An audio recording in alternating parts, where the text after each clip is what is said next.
غیر فطری رویہ ہوگا اگر کوئی فارغ باتھ روم میں جا کے بیٹھ جائے, کیا کر رہے ہو, بھی فرق ٹائم بتا رہا ہوں, تو آپ حیران ہو گے نا, کہیں گے یہ کیا حرکت ہے, کیونکہ غیر فطری رویہ ہے.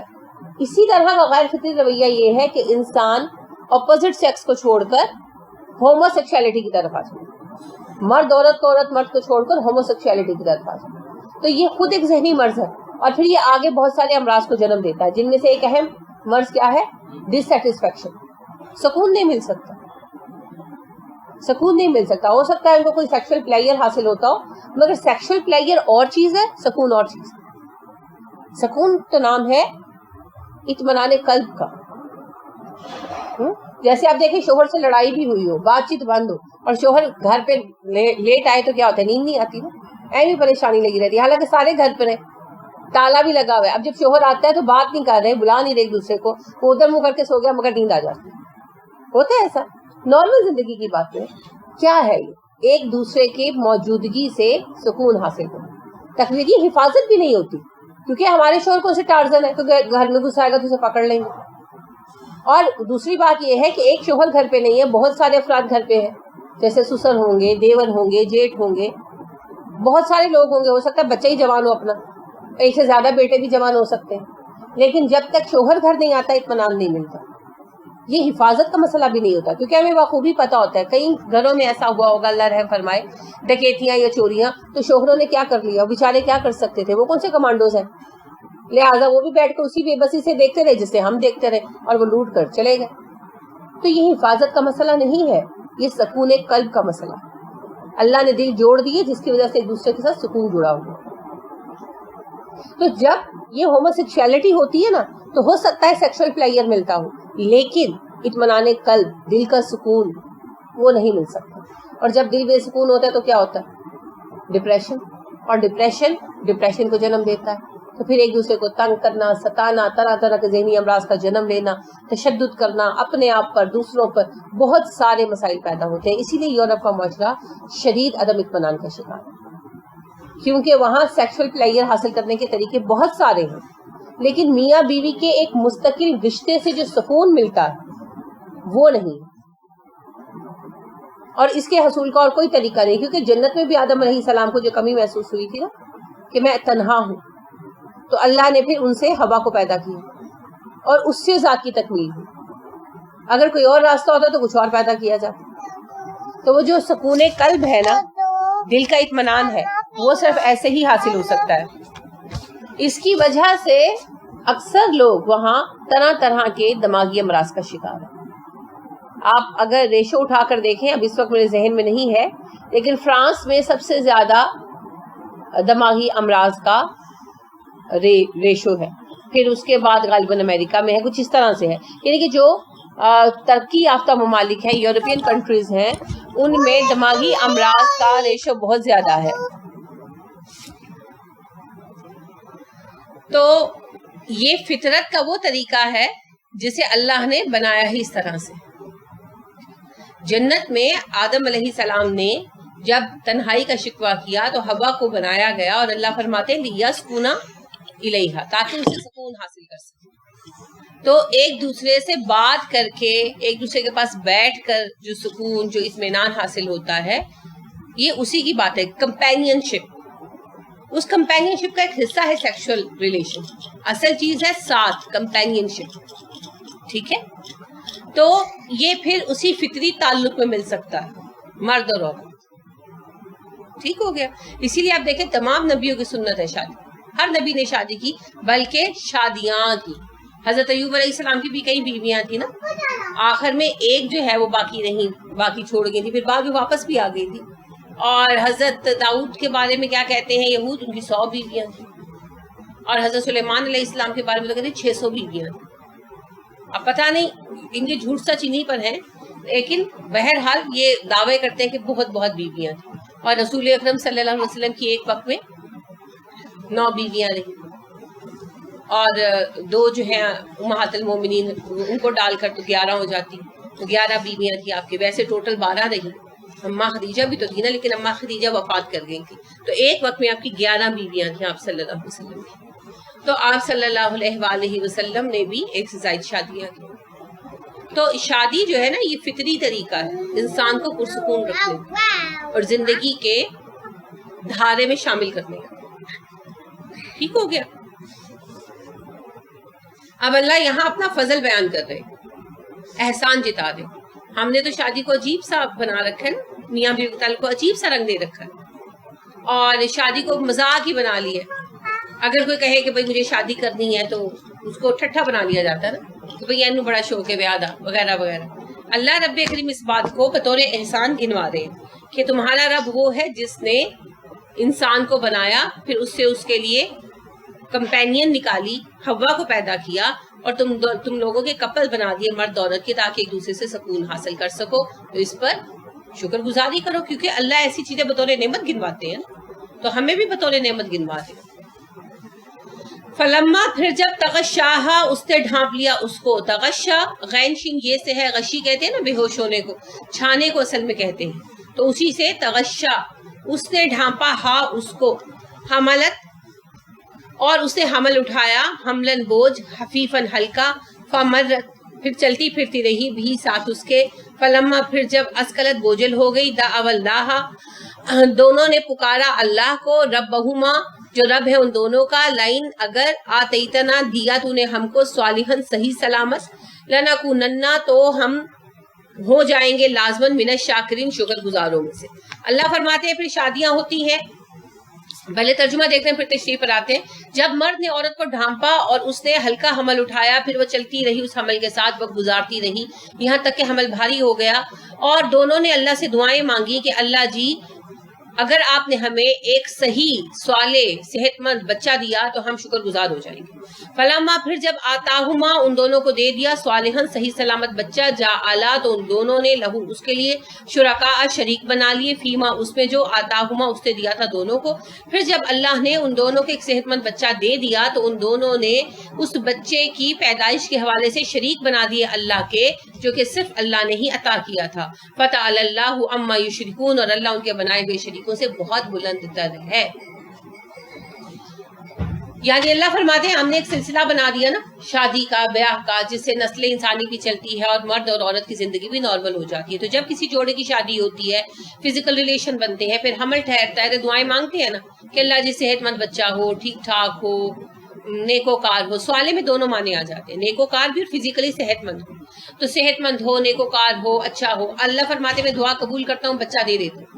بچہ صحت مند ہوتا ہے, ٹھیک ٹھاک ہوتا ہے, اور جب بچہ پیدا ہو جاتا ہے تو پھر کیا کرتے ہیں, شرک کرنے لگتے ہیں. کیسے؟ ہاں جی, فلاں پیر صاحب کی وجہ سے بچہ پیدا ہوا, فلاں درگاہ پہ ہم نے نظر مانی تھی, اب وہ نظر پوری کرائیں کیونکہ درگاہ پہ منت مانی تھی تبھی تو بچہ ہوا ہے. دیکھیں کتنا واضح اللہ کہہ رہے ہیں. فلما آتاہما صالحا جعل لہ شرکاء فیما آتاہما. پھر جب اللہ ان دونوں کو ایک صالح بچہ عطا کرتا ہے تو جسے اللہ نے عطا کیا اس کے بارے میں بھی وہ اس کے شریک بنا لیتے.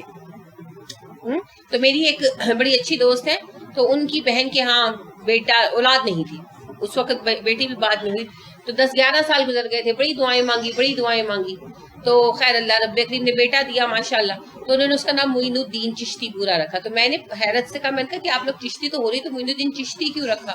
تو کہنے لگی کہ وہ نا ایک بزرگ جو ہیں میری بہن کے آفس میں کام کرتے ہیں, تو انہوں نے ان کو کہا تھا کہ معین الدین چشتی کی نظر مانو تو بچہ ہوگا.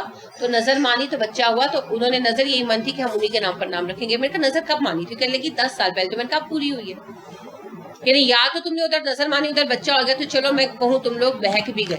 10 سال بعد اللہ نے دعا قبول کر کے بچہ دیا, تو کریڈٹ معین الدین چشتی اجمیری کو کیوں دے رہے ہو بھائی؟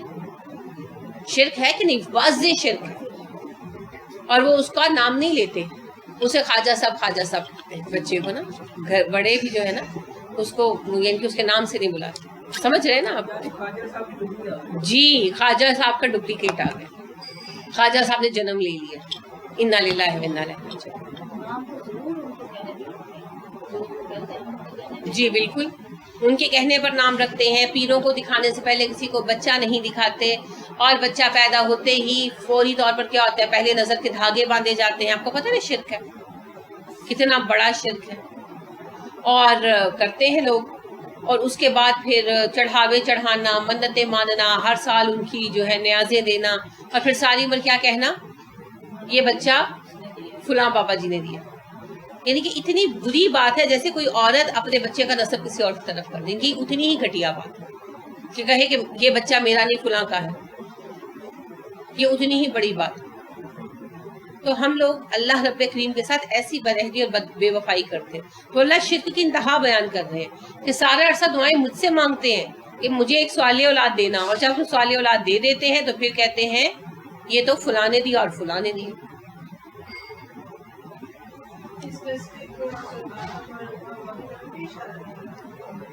نہیں، ان کی طرف نہیں جا رہا۔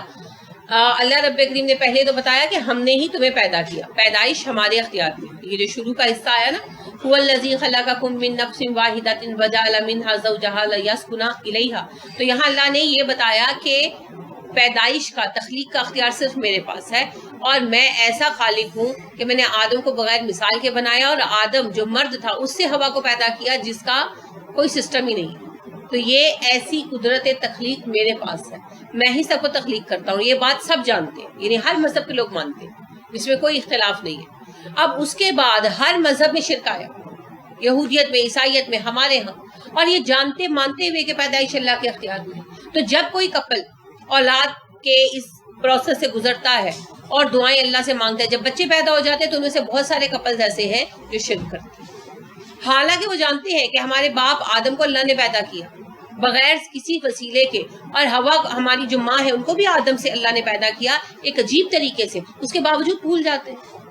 یہ تو وہ بات ہے جو بچے کو پتا ہے، سب ایڈم اینڈ ایو کا قصہ سب جانتے ہیں، مگر پھر بھی وہی غلطی کرتے ہیں، وہی گناہ کرتے ہیں۔ تو یہاں مراد یہ ہے، آدم اور حوا علیہ السلام کی طرف اشارہ نہیں ہے، انہوں نے کبھی شرک نہیں کیا، وہ بڑے پکے مومن تھے، ان کے بعد بہت نسلوں تک انسانوں میں شرک نہیں آیا۔ یشرکون، کیا وہ شریک ٹھہراتے ہیں، ما جو لا نہیں، یخلق پیدا کرتا، شیئن کچھ بھی، وہم یخلقون اور وہ خود پیدا کیے جاتے ہیں۔ کیا یہ ان لوگوں کو شریک بناتے ہیں جو کچھ پیدا نہیں کرتے بلکہ خود پیدا کیے جاتے ہیں؟ یعنی جتنے بھی انسان نیکوکار گزرے ہیں یا ہم سمجھتے ہیں کہ وہ نیکوکار ہیں اور ان سے مددیں مانگتے ہیں، دعائیں مانگتے ہیں، انہوں نے کیا کچھ پیدا کر کے دکھایا؟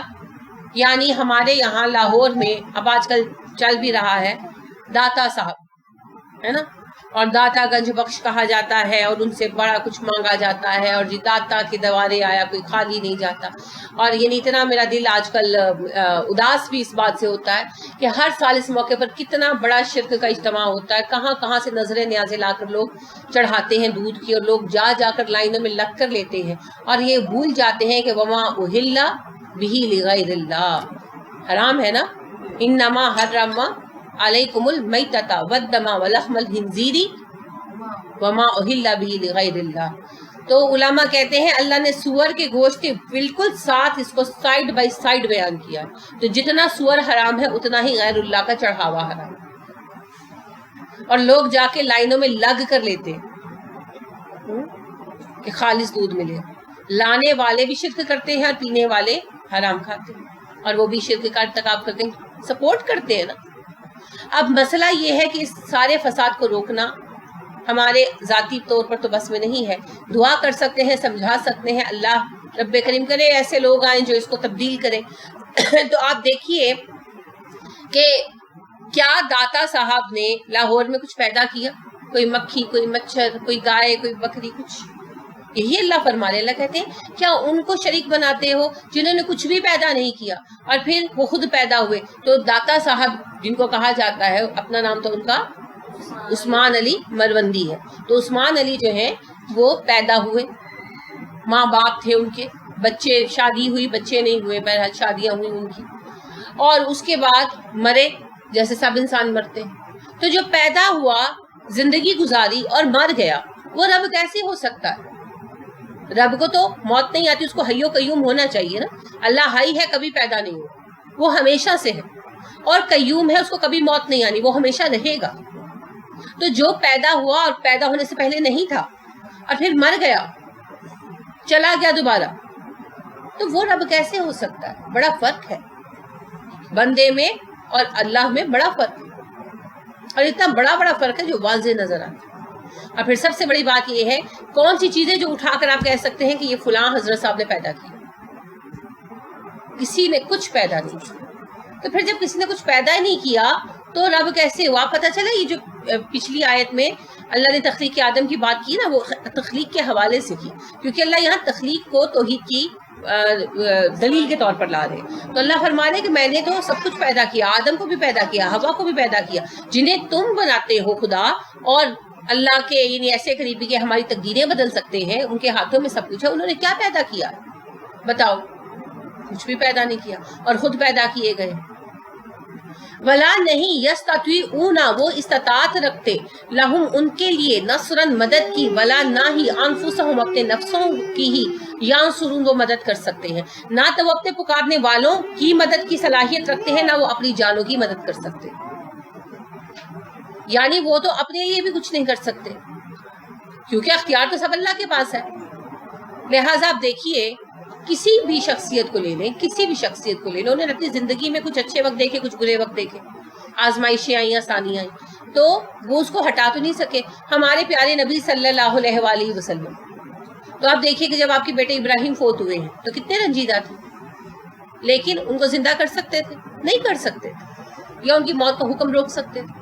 اسی طرح آپ دیکھیے کہ جب آپ کی بیٹی زینب جو تھی، ان کے بیٹے فوت ہوئے تو آخری وقت تھا، تو حضرت زینب نے پیغام بھیجا، تو آپ نے کہا زینب سے کہو صبر کرے۔ دوسری مرتبہ پیغام بھیجا اور کہا کہ پلیز آپ آ جائیں، تو پھر آپ صلی اللہ علیہ وسلم اٹھے اور گئے، تو حضرت زینب کے بیٹے بالکل جان کے نہیں کیا عالم میں تھے، بچے تھے چھوٹے سے، آپ صلی اللہ علیہ وسلم نے گود میں اٹھا لیا اور آپ رو رہے تھے۔ تو ابن عباس کہتے ہیں کہ میں نے پوچھا کہ آپ رو رہے ہیں؟ تو آپ صلی اللہ علیہ وسلم نے کہا ہاں یہ تو محبت ہے جو اللہ نے انسانوں کی فطرت میں رکھ دی، باقی میں زبان سے وہی کہوں گا جس سے میرا رب راضی۔ تو آپ صلی اللہ علیہ وسلم کے پیارے نواسے جو ہیں وہ آپ کی گود میں دم توڑ رہے تھے، اور آپ صلی اللہ علیہ وسلم کیا کر سکے؟ کچھ نہیں، کیونکہ یہ کسی انسان کے بس کی بات نہیں ہے، کسی کے بس میں کچھ نہیں رکھا گیا۔ اسی طرح ہمارے یہاں علی رضی اللہ عنہ سے متعلق بہت کہانیاں بنائی جاتی ہیں۔ علی رضی اللہ عنہ کا مرتبہ بہت بڑا ہے، سابقون الاولون میں سے ہے، رسول اکرم صلی اللہ علیہ وسلم کے گویا کے بیٹے ہیں، داماد کیا بیٹے ہی تھے، ایک طرح سے آپ صلی اللہ علیہ وسلم کے زیر سایہ رہے، اور آپ صلی اللہ علیہ وسلم کے اخلاق کا پیکر تھے۔ لہٰذا صحابہ کہتے ہیں ہم نے رسول اکرم صلی اللہ علیہ وسلم کے اخلاق سے بہت قریب دیکھا علی کو، کیونکہ علی رضی اللہ عنہ 2.5 سال کے تھے جب رسول اکرم صلی اللہ علیہ وسلم نے گود لے لیا، تو آپ صلی اللہ علیہ وسلم نے پالا نا، تو پوری تربیت حضرت علی رضی اللہ عنہ کی رسول اکرم صلی اللہ علیہ وسلم نے کی۔ اگر آپ کا کوئی بیٹا ہوتا تو وہ اخلاق و عادات میں ویسا ہی ہوتا جیسا کہ علی رضی اللہ عنہ تھے۔ تو لہٰذا صحابہ کہتے ہیں کہ ہم نے علی سے زیادہ رسول اکرم صلی اللہ علیہ وسلم کی اخلاق و عادات میں کسی کو قریب ترین نہیں پایا، کہ بہت قریبی تھے عادات میں، اخلاق میں، رسول اکرم صلی اللہ علیہ وسلم کو بہت فالو کرنے والے تھے۔ تو اس سے بڑا ٹائٹل کسی کے لیے میرے خیال میں کچھ نہیں ہو سکتا۔ لیکن آپ دیکھیں کہ علی رضی اللہ عنہ نے اپنی زندگی میں کتنے مصائب سہے، اور اپنے عہد حکومت میں کتنی مخالفت اور دقتیں برداشت کی، مگر وہ اللہ نے جو نصیب کر دیا تھا کر دیا تھا۔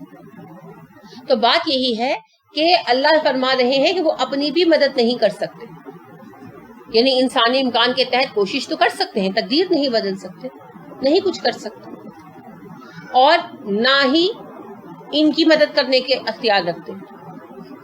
کیا مطلب ہے؟ ایک تو انسانی ذرائع کے ذریعے مدد ہے نا، جیسے ایسے موقعوں پر بڑی عجیب عجیب باتیں کی جاتی ہیں، کہتے ہیں تم جا کر پھر ایک دوسرے سے مدد نہیں مانگتے، ڈاکٹر کیوں کہتے ہیں ڈاکٹر ہمارے بچے کا علاج کر دو، وہ صحت نہیں مانگ رہے ہوتے، صحت ڈاکٹر صحت دے سکتا ہے، وہ تو صرف دوائی دے سکتا ہے۔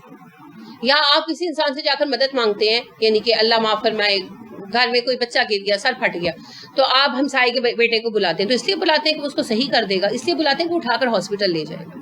تو انسان کے ذرائع کے ذریعے مدد وہ تو انسان کرتے ہی آئے، وہ تو انبیاء کرام علیہ السلام نے بھی لی۔ رسول اکرم صلی اللہ علیہ وسلم نے احد کے موقع پر کہا تھا نا، کون ہے جو میری جان بچانے کے لیے اپنی جان دے اور جنت علی اعلان لے، تو 6 جو انصاری ہیں وہ شہید ہوئے تھے۔ تو بات یہ ہے کہ انسانوں کی مدد کے لیے فزیکلی تو جو کر سکتے ہیں وہ کریں گے ہی کریں گے، لیکن وہ مدد کارآمد ہوگی یا نہیں ہوگی یہ اللہ جانتا ہے۔ تو یہاں مدد سے مراد ذرائع کی مدد نہیں ہے، یہاں ہے بالواسطہ مدد کرنا، کسی کی مصیبت ٹال دینا، کسی کے برے حالات دور کر دینا، کسی کو شفا دے دینا، کسی کو موت سے بچا لینا، یہ کوئی نہیں کر سکتا، یہ صرف اللہ کے کام، ٹھیک ہے۔ تو یہاں مدد سے مراد ذرائع کے ذریعے ہونے والی مدد نہیں ہے۔ جیسے جنگ ہو رہی ہو تو ایک فوج دوسری فوج کو کمک دے سکتی ہے، فتح نہیں دلا سکتی، وہ اللہ کے ہاتھ، ٹھیک ہے۔ وَإِنْ اگر تدعوہم تم پکارو ان کو الی الہدیٰ ہدایت کی طرف لا یتبعوکم تو وہ تمہاری پیروی نہیں کریں گے. کون؟ پیروکار جو ان کے پیچھے لگے ہوئے ہیں. اگر تم انہیں ہدایت کی طرف بلاؤ گے تو تمہاری پیروی نہیں کریں گے. کیوں نہیں کریں گے؟ یہ بھی نشہ ہے، خود فراموشی کا نشہ، شارٹ کٹ ہے. اس امید پر زندگی گزارنا بڑا آسان ہے کہ فلاں حضرت صاحب چھڑا لیں گے، فلاں حضرت صاحب چھڑا لیں گے، فلاں صاحب بچا لیں گے. اور یہ بڑا مشکل ہے کہ سردی میں اٹھو اور نماز پڑھو، گرمی میں اٹھو اور نماز پڑھو، مشقت کرو، روزے رکھو، ہے نا، فرائض ادا کرو.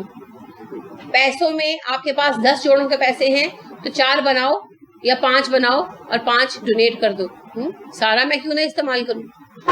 تو شارٹ کٹ کے لیے یہ رستے انہیں آسان لگتے، اس لیے ہدایت کی طرف نہیں آتے. انہی کے لیے اللہ نے فرمایا نا، قیامت کے دن آپ سورہ بقرہ پڑھ چکے ہیں، سورہ بقرہ میں آپ نے پڑھا ہے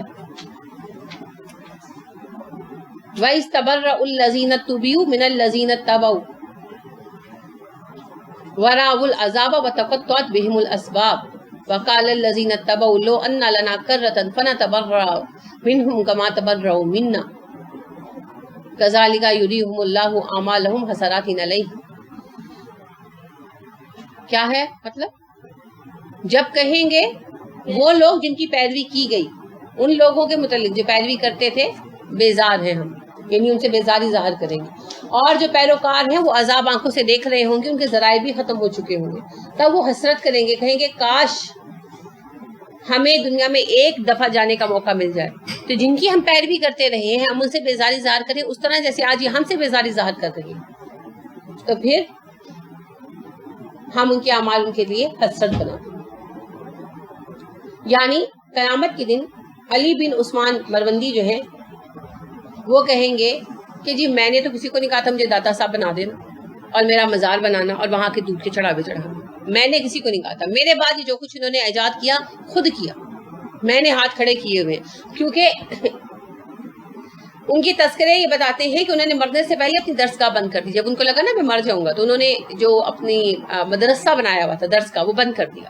تو لوگوں نے معززین شہر نے کہا کہ آپ نے درسگاہ کیوں بند کر دی؟ تو انہوں نے کہا میں نہیں چاہتا میرے بعد میرا نام بیچا جائے. سمجھ آئے؟ تو لہٰذا میں ان کے بارے میں بڑا حسن ظن رکھتی ہوں کہ وہ یہ سلسلے تو ان کے بعد شروع کیے گئے، مجاور اور یہ سارا کچھ. تو بات یہ ہے کہ ان کے بعد جو یہ سلسلے شروع ہوئے اور اس شرک کا جو اڈا بنا دیا گیا ان کی قبر کو، تو اس میں ان کا ہاتھ تو نہیں.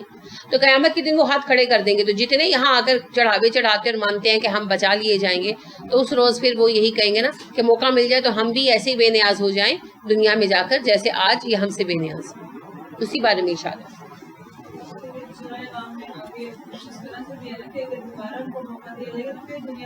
وہی کچھ کریں گے. بالکل صحیح کہہ رہی ہیں.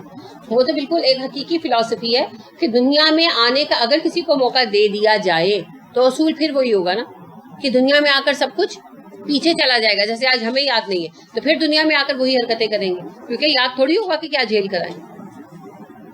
سواؤن برابر ہے علیکم تم پر اد او تمہم تم پکارو ان کو ام انتم الصامتون یا کہ تم چپ رہو. یعنی مومنوں کو کہا جا رہا ہے برابر ہے تم انہیں ہدایت کی طرف پکارو یا نہ پکارو یہ نہیں سنیں گے. اس سے مراد یہ نہیں کہ ہمیں کہا جا رہا ہے نہ پکارو، ہمیں تو انہیں ہدایت کی طرف بلاتے ہی رہنا ہے، لیکن اللہ فرما رہے کہ ان پر اثر نہیں ہونا. وہ جیسے اللہ بقرہ میں بھی ارشاد فرماتے ہیں نا تم انہیں ڈراؤ یا نہ ڈراؤ وہ ایمان نہیں لائیں گے. تو یہ وہی بات یہیں کی جا رہی، تم پکارو نہ پکارو انہوں نے سننا نہیں ہے. تو آپ نے دیکھا نا کہ بڑے پکے ہوتے ہیں یہ اپنی قبر پرستی میں، آپ جتنا بھی سمجھائیں بات نہیں سنتے.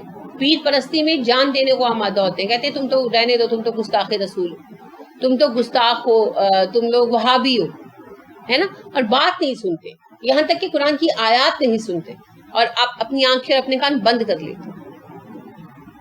تو آپ دیکھیے بات کیا ہے کہ وہی جو اللہ نے کل جہاں سے بات شروع ہوئی تھی کہ ہم نے کچھ لوگوں کو جہنم کے لیے پیدا کیا، ان کی آنکھیں ہیں دیکھتے نہیں، ان کے کان ہیں سنتے نہیں، ان کے دل ہیں سوچتے نہیں. تو ہم یہی ڈسکس کر رہے تھے نا کہ اللہ نے جہنم کے لیے پیدا نہیں کیا، وہ اپنے عمل کی وجہ سے جہنمی بن گئے. وہی بات ہے یہاں پر، بہرے تو نہیں ہے مگر سنتے نہیں. کیا روز اب تو بہت عام ہے، پہلے کبھی تھا کہ جی ہمیں کیا پتا قرآن میں کیا ہے. اب تو آپ دیکھیں کہ دکانوں کے اوپر بھی صبح صبح نا وہ لوگ لگا دیتے ہیں چینل اور اس پہ قرآن اور آیت پڑھی جاتی ہے اس کا ترجمہ، آیت پڑھی جاتی ہے اس کا ترجمہ، ہے نا. تو ابھی پچھلے دنوں اتنی اچھی سی ایک بات سامنے آئی کہ ایک عزیز ہیں ہمارے، بہت کوئی دیندار نہیں ہے، بس نماز وغیرہ کے روزے کے پابند ہیں، تو ان کی اولاد نہیں ہے، تو سجیسٹ کس نے کیا کہ بھئی اولاد آپ اڈاپٹ کر لیں، بچہ اڈاپٹ کر لیں۔ تو وہ ذرا ششو پنچ میں تھے، تو وہ بیٹھے تھے تو تلاوت سن رہے تھے، تو وہ آیت بیچ میں آئی اڈاپشن کے متعلق، سورہ احزاب چل رہی تھی، تو انہوں نے جب سنا تو انہوں نے کہا کہ بھئی اڈاپٹ تو کرنا ہی نہیں، یہ تو بات ختم ہوئی، جب اللہ نے منع کر دیا تو ہم نے نہیں کرتا۔ کہ ایک عام بندہ جو دین کا کوئی فہم نہیں رکھتا، قرآن کے حکم کو سن رہا ہے نا، اتنا تو پتہ چل رہا ہے کیا کہا جا رہا ہے کیا نہیں کہا جا رہا۔ تو جب اللہ کریم کے احکام سننا اتنا آسان ہے تو پھر کیا جواز باقی رہتا ہے ان ساری باتوں کے لیے؟ کوئی جواز باقی نہیں رہتا، مگر انہوں نے اپنے کان بند کر رکھے ہیں، وہ سننا ہی نہیں چاہتے۔ یہ دیکھیں کتنی واضح آیتیں ہیں، اور ان میں سے کوئی آیت ایسی ہے جس کے متعلق شبہ پیدا ہو کہ انسانوں کے بارے میں کہ بتوں کے بارے میں؟ صاف آیتیں اتنی واضح ہیں جتنی میری اور آپ کی بات واضح، اور پھر اس کے متعلق کان بند کر رکھے ہیں۔ تو اللہ کہتے ہیں بلاؤ یا نہ بلاؤ، آواز لگاؤ نہ لگاؤ، انہیں فرق نہیں پڑنا، انہوں نے سننا نہیں۔ بقرہ میں یہ اللہ مثال بیان کرتے ہیں نا، مثل الذین کفروا کمثل الذی ینطق بما لا یسمع الصم الا دعاء ونداء صم بکم عمی فہم لا یعقلون۔ کافروں کی مثال اس شخص کی طرح ہے جسے سوائے چیخو پکار کے کچھ بھی سنائی دیتا ہی نہیں ہے، گونگے بہرے اندھے ہیں، یہ کبھی عقل اختیار نہیں کریں گے۔ تو کافر میں ہر طرح کا کفر آ جاتا ہے، ہر طرح کا شرک آ جاتا ہے نا، کسی خاص گروہ کے متعلق نہیں۔ تو ان کے بھی کان آنکھیں بند ہو جاتی ہیں، ان کے لیے دعا کرنی چاہیے بڑی شدت کے ساتھ۔ ان الذین، بے شک وہ جن کو تدعون پکارتے ہو تم من دون اللہ، اللہ کے سوا، عباد بندے ہیں، امثالکم تم جیسے۔ اب سارا جو عمارت ہے نا شرک کی ہمارے یہاں، وہ اس بات پر کھڑی ہے بتوں کی آیتیں انسانوں پر، ولیوں پر لگاتے ہیں، بتوں کی آیتیں ولیوں پر چسپاں کرتے ہیں۔ کون سے بت اللہ کے بندے ہیں بھائی؟ بت تو ہم بناتے ہیں۔ اللہ فرما دے جنہیں بھی تم پکارتے ہو اللہ کو چھوڑ کر، تمہارے جیسے میرے بندے ہیں، انسان یا فرشتے یا جن، انہی تینوں کو پوجا جاتا ہے۔ اللہ کہتے ہیں وہ سب میرے بندے ہیں، امثالکم تمہارے ہی جیسے، فادعوہم پس پکارو ان کو، فلیستجیبوا پھر چاہیے کہ وہ جواب دے، لکم تمہیں، ان کنتم صادقین اگر تم سچے ہو۔ اگر تم انہیں پکارنے میں سچے ہو تو انہیں چاہیے تمہاری پکار کا جواب دے۔ کیسے؟ جیسے اللہ دیتے، ہم پکارتے ہیں نا تو اللہ رب کریم ہماری پکار کا جواب دیتے ہیں، ہمارے کام ہو جاتے ہیں۔ کبھی ہوا؟ بہت دفعہ ہوتا ہے۔ آپ کسی چیز کے لیے دعا کرتے ہیں یا اپنی خواہش ظاہر کرتے ہیں، وہ کام ہو جاتا ہے، سامنے آ جاتا ہے۔ یہ ہے اللہ رب کریم کی طرف سے جواب، اور یہ اللہ کی صفت ہے۔ اللہ نے فرمایا نا وَإِذَا سَأَلَكَ عِبَادِي عَنِّي فَإِنِّي قَرِيبٌ أُجِيبُ دَعْوَةَ الدَّاعِ إِذَا دَعَانِ فَلْيَسْتَجِيبُوا لِي وَلْيُؤْمِنُوا بِي لَعَلَّهُمْ يَرْشُدُونَ۔ میرے بندے پوچھتے ہیں میرے متعلق تو بتاؤ میں ان سے بہت قریب ہوں، ہر پکارنے والے کی پکار کا جواب دیتا ہوں۔ تو یہ اللہ کی صفت ہے، لہٰذا اللہ کہہ رہے ہیں کہ اگر یہ خدا ہیں، اگر تم پکارنے میں سچے ہو تو یہ جواب کیوں نہیں دیتے تمہاری پکار کا، تمہارے مسئلے حل کیوں نہیں کر دیتے؟ تو یہاں سے ایک اصول پتہ ہے کیا ڈرائیو آؤٹ ہوا کہ بظاہر لگتا ہے کہ قبر پر گئے اور دعا مانگی تو مسئلہ حل ہو گیا۔ جیسے اگلے دن مسز ایوب پوچھ رہی تھی کہ ان کے بیٹے کو کوئی درد تھا، کوئی تکلیف تھی، تو فرق نہیں پڑ رہا تھا، تو کہیں سے جا کر دھاگا لیا اور دھاگا پہن لیا، جب یہ حج پر گئی ہوئی تھی پیچھے سے، تو دھاگا پہن لیا تو درد ٹھیک ہو گیا۔ تو کہنے لگی کہ اب دیکھیں یہ آزمائش نہیں ہے۔ تو میں نے کہا نہیں یہ آزمائش نہیں ہے، یہ عقل کا چیلنج ہے، پزل ہے، جیسے پزل ہوتے ہیں نا اخباروں میں، یہ پزل ہے، شفا تو اللہ دینے والا ہے۔ اس طرح تو پھر بت بھی صحیح ہو گئے، کوئی جاتا ہے بتوں کے سامنے سر ٹیکتا ہے اور کام ہو جاتا ہے، کوئی قبر پہ جاتا ہے اور دعا کرتا ہے اور ماتھا ٹیکتا ہے تو کام ہو جاتا ہے۔ تو پھر کریڈٹ آپ صاحب قبر کو دیں گے یا بتوں کو دیں گے؟ یعنی ایک بہت کامن سوال مجھ سے میرے ایک اسٹوڈنٹ نے کیا تھا، میں اکیڈمی پہ پڑھاتی تھی، تو 10ویں کا بچہ تھا، تو کہنے لگا کہ ٹیچر مجھے یہ بتائیں کہ یعنی بت کچھ نہیں ہے تو ہندو جب جا کے دعائیں مانگتے تو قبول کیوں ہوتی ہیں، ان کے مسئلے کیوں حل ہوتے ہیں؟ رائٹ، یہ وہی کوشچن ہے جو مسز ایوب کر رہی ہیں۔ دھاگا باندھا تو درد کیوں ٹھیک ہو گیا؟ دھاگا باندھنے سے درد ٹھیک نہیں ہوا، آپ غلط چیز کو غلط جگہ لگا رہے ہیں۔ بت سے کچھ مانگنے سے نہیں ملا، پکار آپ جو بھی جس کو بھی رہے ہیں، حاجت آپ کی اللہ ہی پوری کر رہا ہے، کیونکہ اللہ نے ایک خاص کوٹا ہر کسی کے لیے مقرر کر رکھا ہے۔ اللہ نے ابراہیم علیہ السلام کو کہا تھا نا کہ جو کفر بھی کرے گا اسے بھی میں تھوڑا فائدہ دوں گا، فمن کفر فأمتعہ قلیلا ثم اضطرہ الی النار، جو کفر کرے گا اسے بھی دنیا کا فائدہ دوں گا، پھر اسے جہنم کی طرف گھسیٹوں گا۔ تو اللہ رب کریم نے یہ تو دنیا کا کوٹا مقرر کر رکھا ہے، جس کو جو جہاں سے ملتا ہے وہ اللہ ہی سے ملتی، کوئی دوسرا دینے والا نہیں۔ یہ صرف پتہ کیا ہے؟ نظر کا دھوکا، ایلوژن سمجھتے ہیں نا، نظر کا دھوکا۔ جیسے میری انگوٹھی آپ کی جیب سے نکل آتی ہے، وہ ایلوژن کرتے ہیں نا، تو یہ ایلوژن ہوتے ہیں۔ اسی طرح یہ بھی ایک دماغی ایلوژن ہے کہ میں نے دھاگا باندھا اور مسئلہ حل ہو گیا، میں نے مزار کی منت مانی تو مسئلہ حل ہو گیا۔ اب اس کے اندر آپ یہ دیکھیے، یہ صرف اور صرف امتحان ہے، عقیدت مندی کا امتحان ہے، آپ کی ایمان کی مضبوطی کا امتحان ہے۔ آپ پلٹیے اس حدیث کی طرف جو حدیبیہ میں آپ نے فرمائی تھی۔ حدیبیہ کے موقع پر رات کو بارش ہوئی تھی اور رسول اکرم صلی اللہ علیہ وسلم نے صبح کہا، جانتے ہو تمہارے رب نے رات کو مجھ سے کیا کہا؟ صحابہ نے کہا جی آپ ہی بتائیے۔ تو آپ نے فرمایا کہ تمہارے رب نے کہا رات میں کچھ بندے مومن رہے، کچھ کافر ہو گئے۔ جنہوں نے کہا بارش اللہ کے فضل سے ہوئی وہ مومن رہے، اور جنہوں نے کہا فلاں اور فلاں ستارے کے اثر سے ہوئی وہ کافر ہو گئے۔ تو یہ ایمان کا امتحان ہے۔ اگر ہمارا ایمان اتنا کمزور ہے، ایک دھاگے سے پلٹ جاتا ہے، تو پھر تو سوچنے کی بات ہے نا۔ تو اب بات یہ ہے کہ یہ ساری چیزیں آزمائش ہیں، آزمائش کے مختلف رنگ ہیں، سلسلے ہیں، ان سے ڈگمگانا نہیں چاہیے۔ اللہ رب کریم نے کیا کہا؟ پھر وہی بات، یا ایھا الذین آمنوا ادخلوا فی السلم کافۃ ولا تتبعوا خطوات الشیطان انہ لکم عدو مبین فإن ضللتم من بعد ما جاءتکم البینات فاعلموا ان اللہ عزیز حکیم۔ اگر تم اس کے بعد بھی ڈگمگا جاؤ کہ تمہارے پاس دلائل آ چکے ہیں وضاحت والے، تو پھر یاد رکھو اللہ غالب ہے حکمت والے۔ تو شیطان کی چال تو چلتی جاتی رہے گی، امتحان بھی آئے گا کہیں نہ کہیں، اور ہمارا ایمان اتنا ہلکا ہو کہ ہم ڈگمگا جائیں، یہ تو کوئی بات نہیں، یہ تو کوئی بات نہیں۔ یہ تو پھر ہندوؤں والی بات ہے نا، فلاں آپ دیکھیں ہندوؤں میں ابھی تک نئے نئے دیوتا بن رہے ہیں، وہ جو ایک بابا جی بڑے مشہور ہوئے پچھلے عرصے میں، اب آپ دیکھیں تو جگہ جگہ ان کی اس بابا جی کی تصویریں لگی ہوتی ہیں، اور وہ ایک نیا دیوتا بن گئے، کیونکہ جس سے فائدہ ہوتا ہے بظاہر، جس سے فائدہ ہوتا ہے اسے پوجنا شروع کر دیتے۔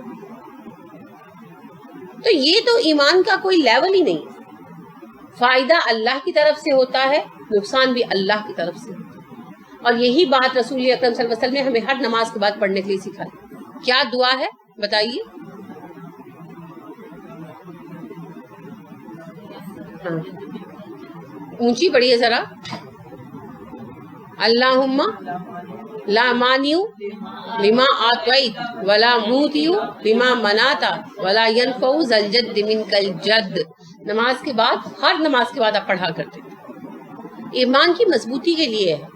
اللہ جسے تو دے دے اسے روکنے والا کوئی نہیں، جسے تو محروم کر دے اسے دینے والا کوئی نہیں، تیرے شان کے سامنے کسی کی شان کی کوئی حیثیت نہیں۔ تو اللہ رب کریم واحد رب ہے جو دینے والا ہے۔ اور دیکھیں بات ہی ختم ہو جاتی ہے، جس کو ہدایت چاہیے ہو، کہ اللہ نے بالکل واضح جملہ لکھا، جنہیں تم اللہ کو چھوڑ کر پکارتے ہو وہ سب تمہارے جیسے بندے ہیں۔ اچھا، داتا صاحب، عبد القادر جیلانی علیہ رحمہ، حضرت علی رضی اللہ عنہ، حسن بصری، اور جس کے پاس جو بھی پیر صاحب پڑھے، بتوں کے متعلق تو پھر سوچنے کی بات ہے نا کہ ان کے پیچھے کوئی ریالٹی میں بندہ بھی تھا کہ نہیں۔ جیسے رام کبھی تھے کہ نہیں تھے ہمیں کوئی علم نہیں، کرشن کبھی تھے کہ نہیں تھے ہمیں کوئی علم نہیں، لیکن ان کے متعلق ہم جانتے ہیں یہ انسان تھے، یہ دنیا میں رہے، شادیاں کی، بچے پیدا کیے، ٹھیک ہے۔ عبد القادر جیلانی علیہ رحمہ کی ایک سے زائد بیویاں تھیں اور بہت سارے بچے تھے، لہٰذا کثیر الاولاد ہوئے۔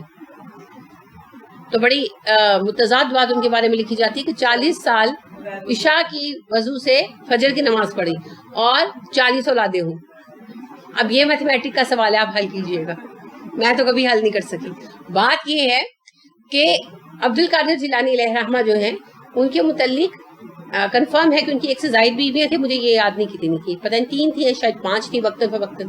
تو بہرحال ان کی کئی بیویاں تھیں، ان کے بہت سارے بچے تھے، کثیر الاولاد تھے، ٹھیک ہے۔ تو انسان تھے تو شادی کی نا، بچے پیدا کیے، جیسے نارمل زندگی ہوتی ہے، کاروبار بھی کرتے تھے، بڑے مالدار آدمی تھے۔ اور بھی جتنے بھی افراد ہیں جس سے بھی لگاؤ ہے اس کی زندگی اٹھا کر دیکھ لیں، جیتے جاگتے انسان تھے، پیدا ہوئے، زندگی گزاری، شادی کی، بچے پیدا کیے، کاروبار کیا، پھر مر گئے۔ تو اللہ فرما دے ان سب کو جو تم پکارتی ہو تو تمہارے جیسے انسان ہیں، پیدا ہوئے تھے، تو پھر ساری باتیں یہیں پر ختم ہو جاتی ہیں، مگر صرف اس کے لیے جو واقعی ہدایت کا متلاشی ہے۔ جس نے نہیں ماننا تو پھر نہ ماننے کا تو کوئی حل نہیں، میں نہ مانوں کا کوئی حل نہیں، ٹھیک ہے۔ اب دیکھیے بہت ہی واضح دلائل ہیں توحید کے، اور یہ ابھی آگے بھی چلیں گے، یہیں سے انشاءاللہ اگلی کلاس میں شروع کریں گے۔ آج کوئی سوال ہو تو پوچھ سکتے ہیں۔